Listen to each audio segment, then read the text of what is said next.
अब देख रहा हो विश्वास होगा, जैसे प्रयागराज में ऐलान हो रहा है कि हरावे थे, हम पहले पर्व पर गए थे, वैसे ही ऐलान हो रहे थे कि फलानी बाई ढकानी बाई के संग हैं, ये तो याद है। ऐसा ही ऐलान हो रहे थे, ऐसा ही अपने तो होगा जो भी प्रयागराज बनेगा। बोले तीर्थराज प्रयाग की। कहाँ आते भैया कथा में, कहाँ आते हैं? नहीं क्या पता कौन है? सब ऐसा ही तो नहीं सुन रहे जैसे आप पढ़ा रहे सरकार भैया कहाँ आते। अब ऐसा ही अपन घरे का पता कहाँ आते। माँ साहब कहने लगा कि भैया वो तो वही हो रहा आगे पाठ पीछे, ये तो बिल्कुल न हो गए। कथा अपन सुन रहे हैं, बड़े भाव से सुन।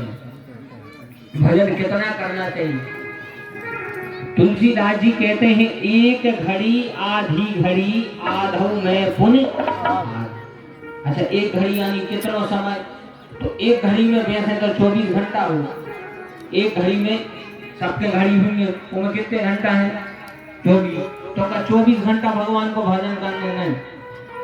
एक घड़ी यानी एक घड़ी में होते हैं 24 मिनट।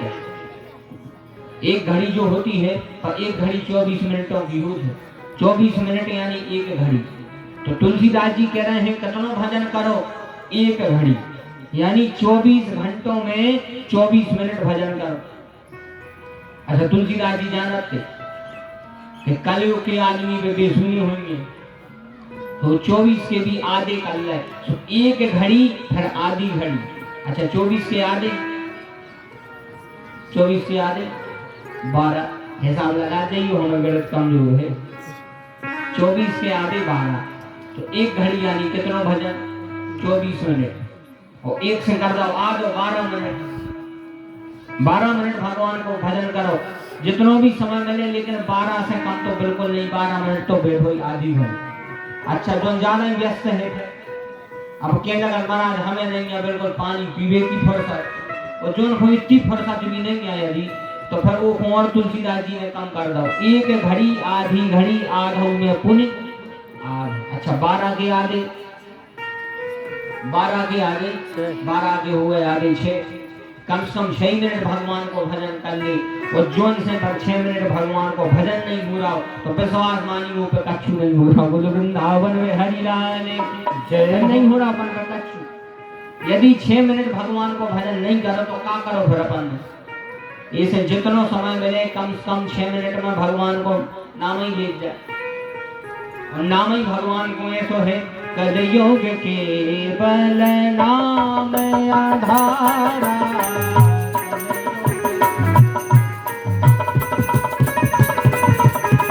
कलयुग केवल नाम आधारा।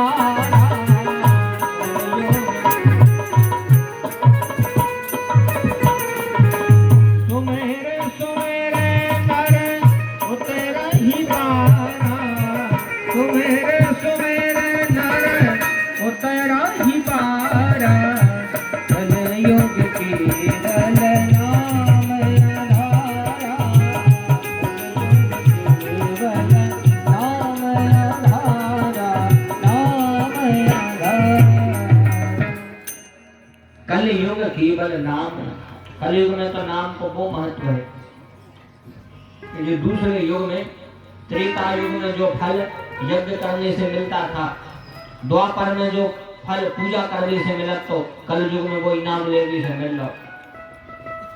कल युग केवल नाम आधार, जैसे हर जगह आधार कार्ड चल लो, ऐसे कलयुग भी आधार, नाम भी भगवान को आधार कार्ड याद। जो नाम लेते हैं तो वो आधार कार्ड को बढ़िया वेरीफाई हो जो होते पूरी योजनाओं का लाभ मिले। अपन कहते हैं कि सरकारी योजना को चाहने हैं, उते की नहीं चाहते। इतने की तो कम समय को है योजना है, लेकिन उते जीवन भर को है। इतने को जीवन कब तक है, ज्यादा से ज्यादा पेंशन मिल जाए, लेकिन जो उते की योजनाएं हैं, इसे जो काम भी करो संसार में भी रहो और भगवान को भी नहीं भूलो। न जग छोड़ो न हरि भूलो, कर्म करो जिंदगानी में, और रहो दुनिया में तुम ऐसे कमल खिलता जो पानी।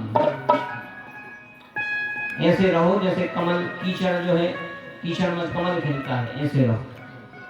ऐसे जैसे ही समय आ जाए, जैसे ही लगन लगे, फिर जब 50, 60, 70 के हो गए तो बढ़िया माला हाथ में लेके सीताराम सीताराम सीताराम करने लगे। फिर भी अगर माया में मन लगाए रहे तो ने मोड़ा सुन है, ने बहू सुन है, तो फालतू तो होल हुई है। बताओ, ने मोड़ा सुन रहे, ने बहू सुन रहे, ऐसे ज्यादा सुनो ही नहीं। अच्छा, बुढ़ापे में से कम सुना पड़ा है। भगवान खुद चाहत तो तुम संसार को सुनो ही नहीं, ऐसे भगवान खुद तरह टेलीफोन गड़बड़ कर दी। देखो टेलीफोन गड़बड़ कर दी कि न संसार को तुम सुन हो, ने चिंता होगी, ने सुन हो, ने चिंता होगी। ये सब सुना भी कम पर आंखों से दिखा भी कम है, यही से कि न ज्यादा देखो ने चिंता होगी। ज्यादा शक्ति भी नहीं देवे कि न ज्यादा चल हो फिर हो, ने इतने होते तांखो झांको तो चिंता न होती। ये सब भगवान को खूब भजन करो। जैसे ही जरासंध ने कन्हैया पे आक्रमण करो, 17 बार को हराओ, लेकिन 18वीं बार भगवान ने मथुरा नगरी छोड़ दी और भगवान जाकर के द्वारिका में रहने लगे। बोले द्वारिकाधीश भगवान की जय हो। यहाँ से भगवान की अब वैवाहिक लीला प्रारंभ होती है। भगवान का विवाह कब हुआ, क्यों हुआ, कैसे हुआ? बोले एक भीष्म नाम के राजा थे, राजा श्री भीष्म को नामो कुंडलपुरपतर महान, तस्या पंचा भवन पुत्रा कन्या कांचो वनाननः। भीष्मक नाम के राजा थे जिनकी एक पुत्री थी जिनका नाम था रुक्मणी। रुक्मणी तो भीष्मक के 5 पुत्र भी थे। सबसे बड़े लड़का का नाम था रुक्मी। रुक्मी ने अपनी बहन रुक्मणी को विवाह अपने मित्र शिशुपाल के संग तय कर दो। शिशुपाल के साथ उन्हें तय कर दिया। अच्छा, जब रुक्मणी मैया को पता चली कि हमारा विवाह तो शिशुपाल के संग होगा, तब इन्होंने एक पत्र लिखो। कौन को? भगवान को। भगवान को ने एक पत्र लिखो। अच्छा, वो समय पे जो समय ने पत्र लिखो, उस समय पर मोबाइल चली नहीं थी, हेलो कर दी थी, तो मोबाइल चली नहीं थी, तो इन्हें पत्र लिखो। उस पत्र में लिखा, श्रुत्वा गुणान भवन सुंदर शृण्वतान्ते नरविश्व कर्ण बहिरैः हरतोंग तापम। पत्र में लिखा, हे प्रभु, हम जिस दिन से नारद जी के मुख से आपके गुणों का वर्णन सुना, तो हम आपको मन से पति मान चुके। भगवान को लिख रहे रुक्मणी मैया, जैसे ही पूरा पत्र लिखोगा और आप ही उन एड्रेस भी लिख दो। भगवान के लाने एड्रेस भी लिख दो आखिरी में, इतने आ जाए तो हम पूजा करेंगे। एड्रेस लिखा था उसमें, पूर्वे दुरस्तु महती कुलदेवी यात्रा यशा बहिर नव बधु गिरजामुपेयात। उमें एड्रेस भी लिखो तो कहाँ आने। भगवान को पत्र लिखो, एक ब्राह्मण देवता को दे दो, उनने जाके भगवान को दो। भगवान ने सोची कहाँ करें, जाए कि नहीं जाए। भगवान ने सोची अब चले जा रहे। तो रुक्मणी मैया गौरी जी का पूजन करने के लिए गौरी मंदिर गई और इतने शिशुपाल बारात लेके जा रहा हो। अच्छा देखो, सोचने की बात है कि शिशुपाल बारात लेके जा रहा हो, तो एक की हल्दी हो गई, एक को तेल चढ़ाओ, एक को सब नेग जो हो गए, और इतने कन्हैया दुल्हन ले जा रहे हैं, इनको मटियान तक नहीं भाव। फिर दुल्हन उठावे जा रहा है, इनको मटियान नहीं भाव, और एक के सबका चूप होगा। अच्छा, जो भगवान से करत तो विरोध, शिशुपाल भगवान से विरोध करत तो, शिशुपाल विरोध करत तो भगवान जो बढ़िया सज धज के घोड़ी चढ़ के बारात के संग चलो गो, बढ़िया जो तो बारात लेके गए। भगवान बेचारे बिना मटियाने के रथ पर बैठे पहुंच गए, और जैसे ही पहुंचे तो रुक्मणी मैया पूजा कर रही थी। रुक्मणी मैया दुर्गा जी की पूजा कर रही थी। जैसी पूजा त्रेता युग में सीता जी ने करी, बिल्कुल वैसी पूजा कर रही थी। रुक्मणी मैया कह रही थी, जय जय गर बर राज किशोरी, जय जय बर राज किशोरी, जय महेश मुख चंद चकोरी।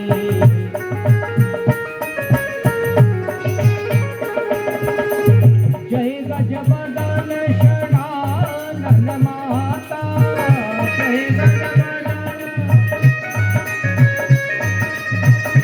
जगत जननी दामिनी तुति गाथा, जगत जननी दामिनी तुति गाथा, दामिनी तुति गाथा। गिरजा मैया की पूजा करने गई और स्तुति करने लगी, जय जय गिरिवर राज किशोरी। तो उस समय गिरजा मैया ने उनको आशीर्वाद दो और उनके हाथ से फूल की माला गिर के रुक्मणी मैया के हाथ पहुंच गई। अच्छा देखो एक बात और बताएं, जैसे पूजा करते समय यदि भगवान को फूल गिर जाए, पूजा करते समय यदि फूल गिर जाए तो बढ़िया भाव से वो फूल को उठा कर रख लेंगे, उसको फिर विसर्जन करेंगे। उस फूल को फिर विसर्जन नहीं किया जाता, वो भगवान को आशीर्वाद है उसको तो रख लेंगे। और एक और विशेष बात, जैसे हमने सवेरे भगवान की पूजा करी तो शाम को जैसे ही 5-6 बजे जैसे ही अंधेरो हो जाए, संध्या करने लगो, तो संध्या बाद में करियो, पहले जो सवेरे फूल चढ़ाए हैं वे उतारियो। यदि किसी के घर में पूजा करने के बाद रात तक भगवान पे फूल चढ़े रहे थे तो वे भगवान को फूल लो, वे फिर सूल यहाँ वे कांटे यहाँ भगवान के लाए। सवेरे से जो हमने फूल चढ़ाए तो बिल्कुल जितने भक्तवृंद बैठे बड़े ध्यान से सुन रहे हो, रात में वे फूल उतार लेंगे, सवेरे तक नहीं चले गए वे फूल, न वे फूल भगवान को काटे बन जा। अपन सोच रखे पूजा करके भगवान प्रसन्न होंगे, वे दुखी और हो जाए तो पाप और फर्क। इसे जितने भी फूल हैं वे शाम के समय फूल उतार लेंगे। अच्छा, फूल को उतारने का भी तरीका है, उन फूलों को उतारो जो भगवान पे चढ़े और फिर उन निर्माल्य फूलों को उतार के सूखने लाए। हाँ, जो प्रैक्टिकल करके देखिए, उन निर्माल्य पुष्पों को उतार के बड़े भाव से सूखे गए, उनको जितना हो सके सांस भर दी। एक तो कहूँ बीमारी में हुई है, बिल्कुल प्रैक्टिकल बातें आए, उन फूल को सूंघो जो भगवान पे चढ़े हैं उतार के। एक तो कहूँ बीमारी नहीं हुई है, और दूसरों जो मन में बुरे ख्याल आते हैं, बुरे विचार आते हैं, तो कहूँ बुरे विचार नहीं है, तो भगवान पर निर्माल्य चढ़े रहते हैं, उनको उतार के सूंघ के फिर एक जगह बढ़िया उनको व्यवस्थित धर दी। हमने देखो कहूँ फूल चढ़ी है जो ऐसे ही चली सूख गए, चढ़ी मानो मजाल है कि अपन उतारे हो, ये सब बढ़िया फूल तो सवेरे चढ़ाओ, शाम को उतार दो। तो यही कहने का आशय है, जैसे ही रुक्मणी मैया ने पूजा करी तो फूल गिरा, फूल लेके जैसे ही बाहर आई, सामने भगवान खड़े थे, बोले कृष्ण कन्हैया लाल की जय हो। भगवान खड़े थे, जैसे ही भगवान ने रुक्मणी मैया को देखा उसी समय भगवान इनको लेकर के रथ पर बैठ गए, भगवान द्वारिका आ गए।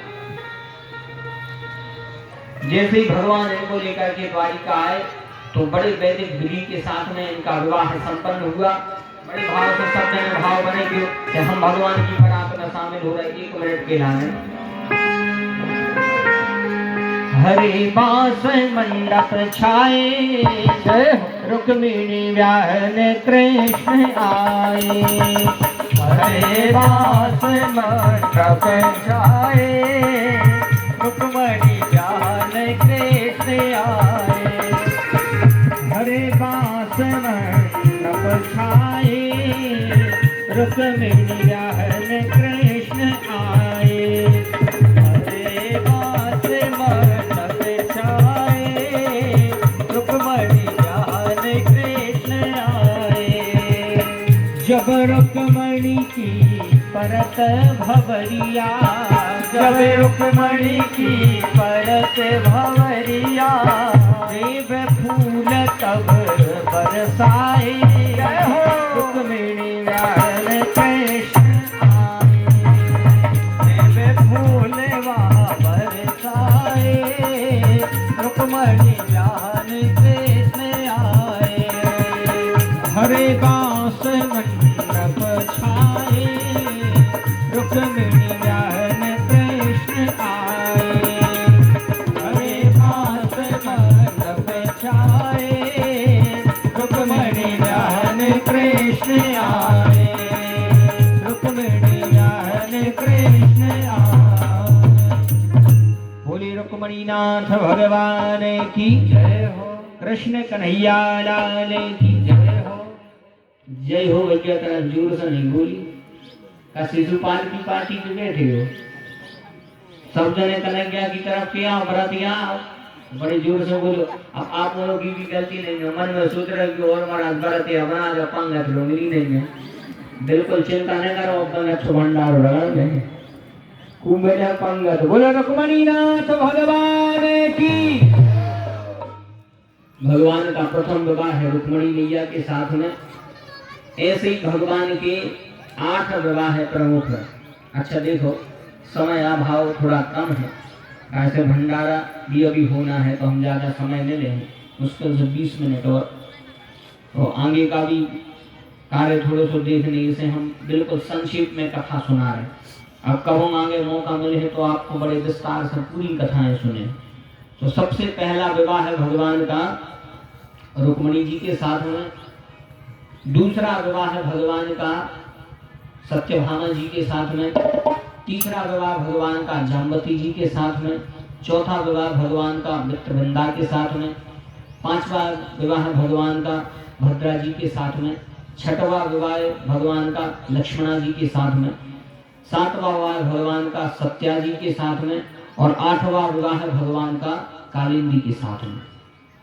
ऐसे 8 विवाह भगवान के प्रमुख और 16,100 कन्याएं व्योमासुर ने बंदी बना ली थी। तो भगवान व्योमासुर के ते गए, युद्ध करके उसको मारा। तो भी 16,100 कन्याएं कहने लगी, प्रभु अब हम कहाँ जाएं, हम कहाँ जाएं। भगवान ने एक ही मुहूर्त में 16,100 कन्याओं के साथ में एक संग विवाह किया। सो भगवान के विवाह हो गए 16,108। 16,108 जी हैं ठाकुर जी के ठाट। 16,108 विवाह भगवान के करे। अच्छा, भगवान के तो 16,000 हुए और शिशुपाल की गत्तों का वो पे तो ध्यान नहीं दो अपन बेचारे पे। बचा बारात में गाओ, बारात लेके गाओ दूल्हा बन के। अच्छा, भगवान से हमारी प्रार्थना है कि ऐसो कोनन के संगे न होंगे, कोनन को हर दिन ढूंढ पारे, भगवान सबके पूरे पारे। लेकिन एक ही गत का भाई, अच्छा जो भगवान को आए विरोधी, जो भगवान को आए विरोधी और जो भगवान से विरोध करा था प्रभु की जय का झूठ है। भगवान से जिसने विरोध किया, भगवान ये जय बात हनुमान जी कह रहे, जय बात हनुमान जी कह रहे रावण से कि तुम सबसे विरोध करो, मानो भगवान से नहीं करो। हनुमान जी कह रहे हैं, शंकर सहस विष्णु अज तो ही कहीं न राख राम कर द्रोही।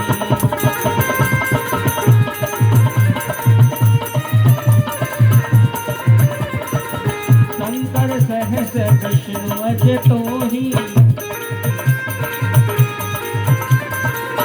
कहीं न राख राम कर द्रोही।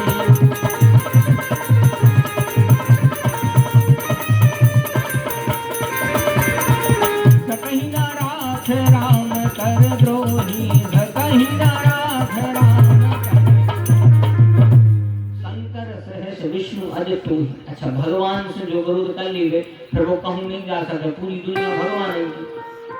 शिशुपाल ने करो विरोध। अच्छा, बारात लेके गाओ, अब बेचारो बैठो 12-1 बज गए रात की, बेचारो बैठो के अब आहे कौन के है क्या हो गया जनवा सो मेरे गवा भाव रो।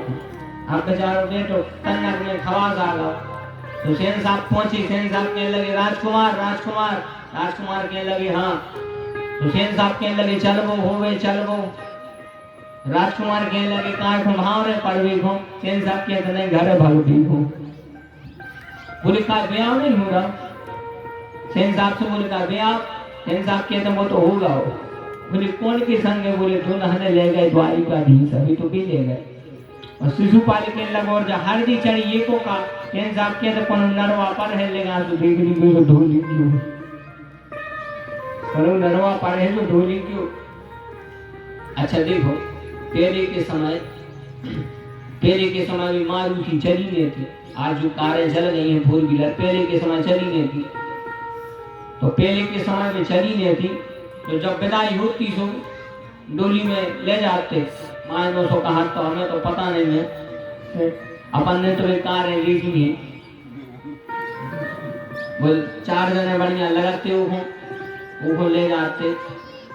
तो उस प्रकार ऐसे ही ले जा रहे थे शिशुपाल को। अच्छा जो बेचारा अकेलो बैठो, वो दूल्हा की गत तो सोचो कि जो गम हुई है तुमने तो वो पंगत मिली, अन्य दुल्हन मिली। शिशुपाल बेचारा रोत रोत गा बेटे से। अब बारात लौट रही है, बरातियों ने तो कनक मनक बनाए वहां से खाई लाओ। तो जो बेचारो भूखो, एक तो भूखो रे गम बैठ गया। इन्हें ब्याह भाव ने कछु अब सब से कहते हैं, जब दोस्त यार के हैं कि होगा विवाह तो कहते हैं अब बेचारो रोने लगो। जो बेचारो कहाँ से रो, जो कुंडलपुर से रोत रोत गाओ और जो अपने चंदेरी पहुंच गाओ। तो जैसे ही चंदेरी पहुंचो, जैसे ही अपने गांव में घुसन लगो, तो माताओं को रे थे ज्यादा शौक दुल्हन देखने को। तो दो चार जनी भर रही थी सियानी सियानी पानी। एक कहते जी हमें तो लग रहा शिशुपाल की दुल्हन आ गई। जैसे ही एक ने सुनी तो दूसरी कहते चलो दीदी तो देख भी चली। जैसे ही देख भी गई, अब भी पर्दा लगे रहते। जो तो जोर जोर से रो रहा होता, जो जोर जोर से रो रहा होता। एक जने के लगी अपनी सहेली से कि जी हमें तो लग रहा हो कि अब दुल्हन ना दान है, बताओ घर से रोते आ रही सुनाई तक रोई है। अब एक सुन के और जोर से रोने लगा कि बता दुल्हन नहीं हमें डांटे अकेले। अब बेचारों ने रो पावे ने कछु किया पावे। अच्छा देखो एक बात और बताएं, रोबी की कला में जितनी आप और हूँ तो इन औरों से ज्यादा कौन नहीं रो सकते। माताएं इतने जल्दी रो लगाते, इतने जल्दी वो नल की टोटी में से पानी निकल देते जैसे इन औरों की आंखों में से आंसू आ लगा। कोनों की भी विदाई हो रही हुई है, कछु नहीं तुझे रूम से नहीं मिला मेरे रिश्तेदारी में कछु। अच्छा जी और रोत भी जे हैं, रोत भी जे हैं और बते आदमी जी हो। और अपन और अगर रूह है तो फिर अकेले रूह है बतिया है। मानो जीव में रोत भी जे हैं और बते आदमी जी।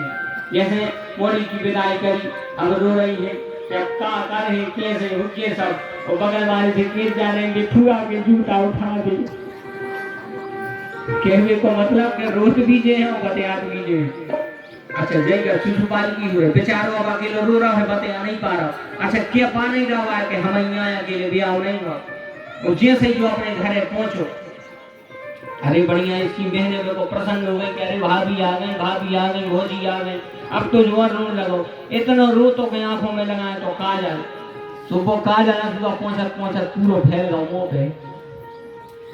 तो बढ़िया बहने इसकी प्रसन्न हो गई कि चलो भौजी आ गई, मैं भौजी आ गई। और जैसे ही वो पर्दा खोलो सो जो रोने लगो सो बहने भी कहने लगी कि बताओ भौजी तो नहीं आ गई, जिन्हें भोजन देते हैं। वृंदावन में हरि लाल की जय हो। तो कहने का अर्थ है भैया कि यह अवसर कब आता है अपने जीवन में, जब अपन भगवान का विरोध करें। ऐसे भगवान को विरोध न करियो, जितना हो सके हम और आप भगवान की भक्ति करें। भगवान अपने भक्तों को कभी गिरने नहीं देते। नवे भक्त्या प्रणश्यति। रुक्मणी मैया ने कई बार पत्र लिखो, भगवान कई बार में पहुंच गए, इसलिए भगवान कभी गिरने नहीं देते। इस प्रकार भगवान के 16,108 विवाह संपन्न हुए। अब यहाँ से एक और चरित्र आता है, इसके अंतर कथा का विराम। कथा आप सबने सुनी होगी। सुखदेव जी भगवान से कह रहे हैं गुरुदेव हमने सुना है भगवान का एक नाम है दीन बंधु। सुखदेव जी बोले हाँ भगवान का नाम है दीन बंधु। तब परीक्षित बोले कि भगवान का नाम है दीन बंधु, यानी दीन यानी जिसको किसी भी वस्तु की कमी है उसे कहते हैं दीन। तो बोले ऐसे कौन दीन हो भगवान ने आज तक बंधु बनाया है? बंधु कहते हैं मित्र को। बोले हाँ एक को बनाया है। बोले किसको? तब यहाँ सुदामा जी का चरित्र सुनाया। अच्छा कथा आप सबने सुनी हुई सुदामा जी की। कहते हैं कृष्ण से आसीद सखा कश्चिद ब्राह्मणो ब्रह्मवित्तमः विरक्त इंद्रियार्थेषु प्रशांतात्मा जितेन्द्रियः। कृष्णस्य आसीद सखा कश्चिद ब्राह्मणो ब्रह्मवित्तमः। भगवान के एक सखा थे जिनका नाम था सुदामा।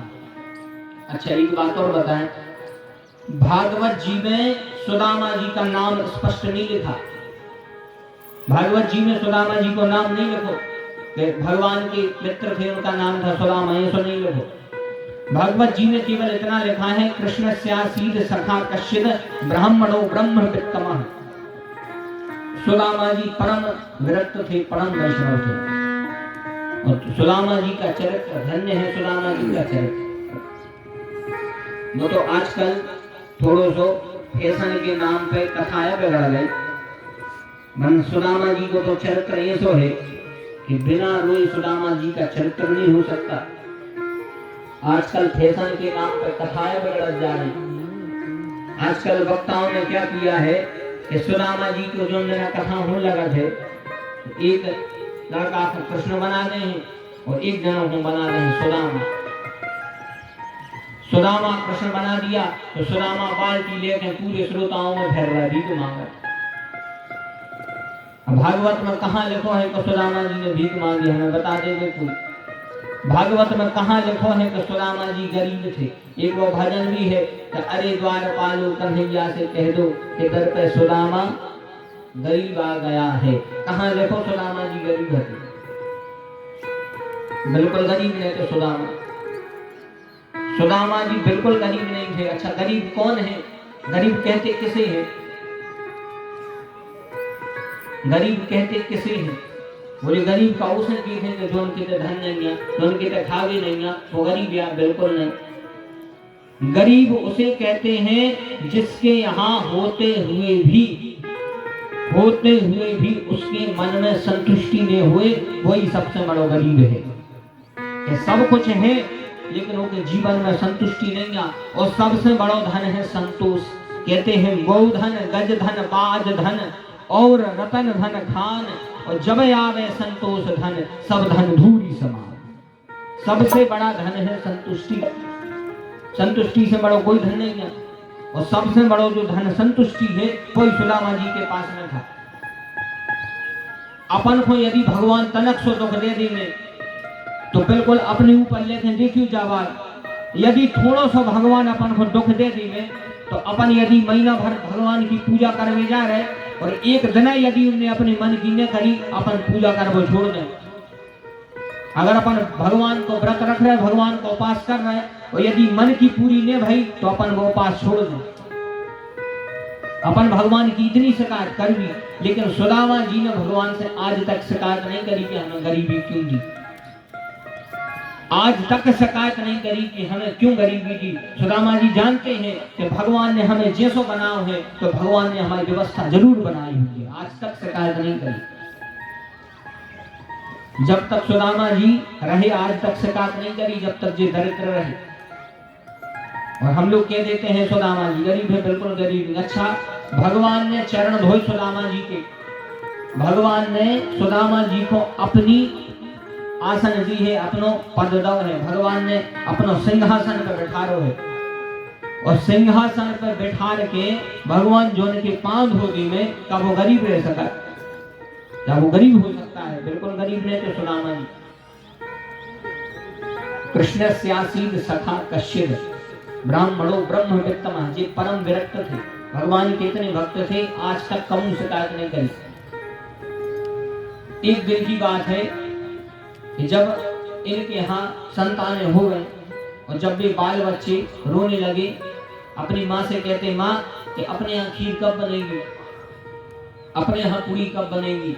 तब एक दिन इनकी पत्नी जिनका नाम था सुशीला, उन सुशीला ने अपने पति सुदामा जी से कहा कि स्वामी मित्र तुम्हारे गिरधारी बनवारी मोहन, मित्र तुम्हारे गिरधारी। सुशीला ने कहा कि हमने सुना है आपके एक मित्र हैं जिनका नाम है कृष्ण। सुदामा जी कहते हाँ देवी। तो बोले यदि आपके मित्र हैं वे कृष्ण तो आप उनके तो चले जाओ, उनसे थोड़ा मांगे आप। सुदामा जी बोले देवी हम बिल्कुल नहीं मांगे, हम किसी के आगे नहीं मांगेंगे। तो सुशीला ने कहा अच्छा मांगो ने तो एक काम करो, उनके जाके दर्शन कर लो, हर लेंगे विपदा सारी, मित्र तुम्हारे गिरधारी, बनवारी कुंज बिहारी।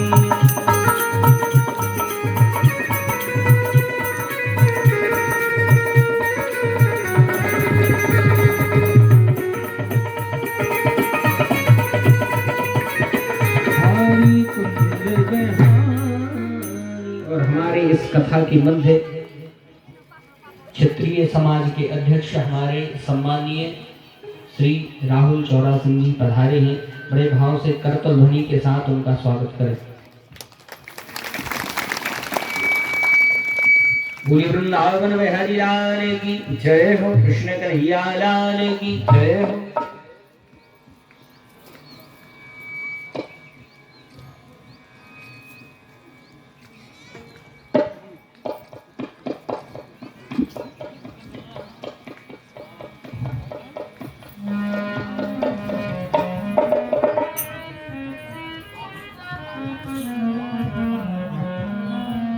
बोलिए वृंदावन में हरि लाल की, कृष्ण कन्हैया लाल की।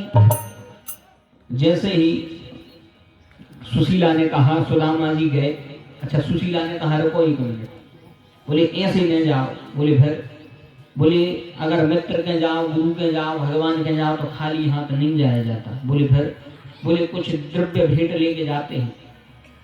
तो उसी समय सुशीला ने 4 घर से मांगी भिक्षा और 4 घर से चना, थोड़े से चावल मिले।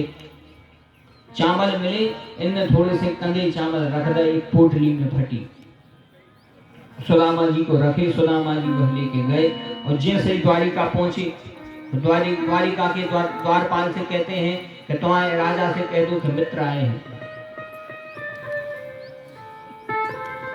तुम्हारे मित्र आए हैं। द्वार खड़ो तुझे दुर्बल एक, रहो चकुसो बसुधाय अभिरामा, पूछत दीन दयाल को दाम, बतावत आपनो नाम सुदामा।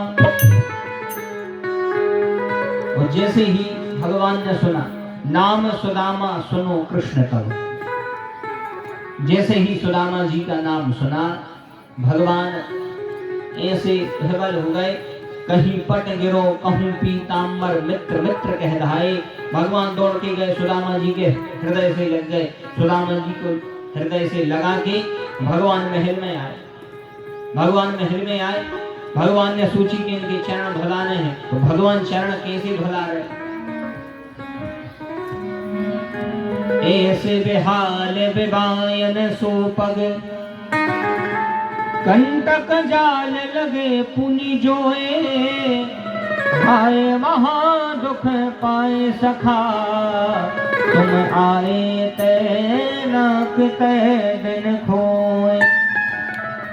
देख सुदामा की दीन दशा, करुणा करके करुणा निधि रोए, पानी परात को हाथ छुओ नहीं, नैनन के जल सो पग धोए। पानी परात को हाथ छुओ नहीं, भगवान ने जल को हाथ नहीं लगाया, नैनन की जल सो पग धोए। भगवान ने सुदामा जी के चरण धोए। जैसे ही चरण धुल गए, अब भगवान ने चरण धुल गए, सुदामा जी को भोजन करवाया। अब भगवान पूछ रहे हैं मित्र क्यों आए हो, कैसे आए, खबर कब आ गई हमें? मित्र ने कहा क्या बताएं कन्हैया, तब भी शिकायत नहीं करी कि हमारे कछु नहीं है। बोले इतने व्यस्त थे कि आ ही नहीं पाए। अच्छा, भगवान कन्हैया सुदामा जी से कहने लगे अच्छा सुदामा जा बताओ कि विवाह होगा? सुदामा जी कहने लगे का कह रहे हैं विवाह? बोले अब पूछ रहे जब बुढ़ापो आ गया। सुदामा जी बोलने लगे अगर नहीं भाव तो फिर देखो कौन कर गया। सुदामा जी बोले विवाह होगा, बाल बच्चे होंगे। तो कन्हैया कहने लगे यदि विवाह भाव हो गए तो भाभी ने कछु भेंट धरी होगी। सुदामा जी बोले बाकी धरी कहाँ भेंट, जाको भरे नाय पेट, है दरिद्र की चपेट, बाकू संग लायो आज। बोले अब बिल्कुल पेट नहीं भरेगा, ना कोई भेंट है। तब भगवान जब समझ गए, भगवान ने इनके चरण दबाए और चरण दबा के जो एक झटका मारा तो हाथ पर जो चावल की पोटली लिखे थे वह चावल की पोटली नीचे गिरी वो जितने चावल थे पूरे बिखर गए। भगवान ने एक मुट्ठी जैसे ही खाई तो उन चावलों को पूरे ऐश्वर्य देगा। बोलिए भक्तवत्सल भगवान की जय हो। भगवान ने पूरा ऐश्वर्य दे दिया। और जब पूरा ऐश्वर्य भगवान ने दे दिया, दूसरी मुट्ठी जैसे ही खाने लगे तब इनकी पत्नी रुक्मणी ने रोका। रुक्मणी मैया बोली प्रभु क्या कर रहा है, सब दे रहेगा, ऐसो दान न करो। कन्हैया बोले देवी तुम दान दे दो, हाथ पकड़ा नहीं। रुक्मणी मैया बोली बिल्कुल नहीं पकड़ा है, लेकिन आपको यदि लग रहा हो कि आपकी दी हुई भाभी की भेंट आपको खाने, तो हमारी दूसरी भी जेठानी है, अपनी भी तो जेठानी लगी, हमें तो सुई लग रहा हो कि जेठानी जी को कसू मिल जाए। तो भगवान ने हाथ खोल रहे वे चावल नीचे गिर गए। अच्छा एक होती तो ठीक कहानी, 16,108 की। तो एक एक चावल को दानों का बीन बीन के खाने लगी। सुदामा जी बेचारे कोनिया में बैठ गए थे। बताओ सुशीला ने हमें इतने पहुंचाओगे, इनसे कछु मांगियो, अब इनसे का मांगे तो भुखमरी पड़ी, इनसे का मांगे तो भुखमरी पड़ी। लेकिन जिनको दर्शन की चाह थी उसको दर्शन मिले, जिसको धन की चाह थी सुशीला को धन मिला। सुदामा जी जब तक जीवित रहे भगवान का खूब भजन किया और अंत में भगवान के धाम को जाते हैं। बोली वृंदावन में हरि लाल की जय हो। इस प्रकार जब भगवान की लीला अनवरत चल रही है, एक दिन समय आया भगवान ने सबसे पहले बलराम जी को अपने धाम पहुंचाया। भगवान के पुत्र पौत्र आदि बढ़ गए थे। प्रत्येक पटरानी से भगवान ने 10-10 संतान प्राप्त करी और ये संतान मन से प्राप्त करी है। और भगवान के इस प्रकार 1,80,061 इतने सारे पुत्र पौत्र हुए, हमने हिसाब तो नहीं करो। और 16,108 गुणत 10 करके देखियो घरे कितने हुए भगवान के घर का, घरे करके देख लो, कैलकुलेटर को जमा लो, अपने मोबाइल पर कर लो, घरे जाकर पता कर लीजिए कितने लड़का थे भगवान के। इस प्रकार भगवान की संतानें, और जब भगवान की संतानें आपस में लड़ने लगी तब भगवान ने अपनी आंखों के सामने अपने वंश का अंत कराया। इस प्रकार भगवान ने सबसे पहले बलराम जी को अपने धाम पर गमन करवाया। उसके अनंतर भगवान स्वयं अपने धाम को जाते हैं। बोलिए भक्तवत्सल भगवान की जय हो। भगवान धाम को गए और भक्तों को भगवान ग्रंथ के सहारे छोड़ के गए। इसलिए जो भी बड़े भाव से इस दिव्य कथा को श्रवण करेगा उसे लेने के लिए भगवान का विमान जरूर आएगा। यह बिल्कुल अटल सत्य है कि विमान लेने जरूर आएगा। भगवान सब पर कृपा करते हैं। बिल्कुल 7 दिन तक निरंतर कथा परीक्षित ने सुनी और 7वें दिन तक्षक आया, इनके गले पर उसने काटा और जैसे इनकी मृत्यु भई तो उसी समय तक्षक की काटने से जब इनकी मृत्यु भई उसी समय लेने विमान आता है। बोलिए भक्तवत्सल भगवान की जय हो।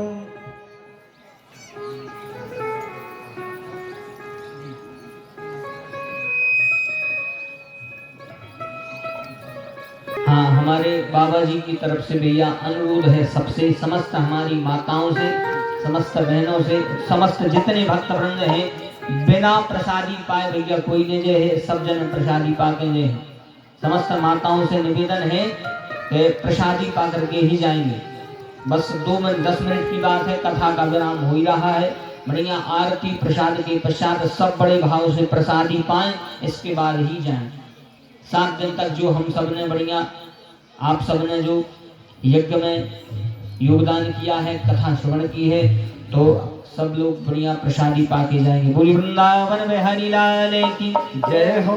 परीक्षित को तक्षक ने बनाया निमित्त और इसके अनंतर उनकी मृत्यु तो जरूर हो गई, लेकिन मृत्यु होने के बाद उनकी मुक्ति भी तुरंत ही हो गई। उसी समय विमान लेने आता है। परीक्षित विमान पर बैठ करके भगवान के धाम गए। बोले परीक्षित महाराज की जय हो। इस प्रकार जो दिव्य कथा आप सब ने सुनी, उसी का सारांश लेकर आपके इस ग्राम चिरचटा में, हमारे इस दिव्य भव्य प्रांगण में, यज्ञनारायण भगवान की शरण में, हमारे समस्त आयोजक समिति द्वारा जो इस दिव्य कथा का आयोजन हुआ है, तो सर्वप्रथम हमारे समस्त ब्राह्मण देवता, हमारे यज्ञ के आचार्य जी, हमारे उपाचार्य जी, हमारे समस्त वैदिक ब्राह्मण जिन्होंने इस दिव्य यज्ञ को करवाया है, समस्त ब्राह्मणों का बहुत बहुत साधुवाद हम इस व्यासपीठ से देते हैं। और माँ भगवती हरसिद्धि जगत जननी से प्रार्थना है कि सभी पर अपनी कृपा दृष्टि बनाए रखें तथा हमारे इस दिव्य आयोजन की भूमिका निभाने वाले हमारे आदरणीय बाबा जी सभी को बहुत बहुत साधुवाद देते हुए हमारे समस्त इस दिव्य आयोजन में सेवा प्रदान करने वाले समस्त जिन्होंने भी किसी भी प्रकार की सेवा करी है। अच्छा, सेवा कई प्रकार की होती है, जैसे कोनो में आगे तो झाड़ू भी लगा गई तो वह झाड़ू लगा वो भी तो सेवा हो गई। कोई यदि कचरा साफ भी कर दो तो वो कचरा साफ कर वो भी सेवा हो गई।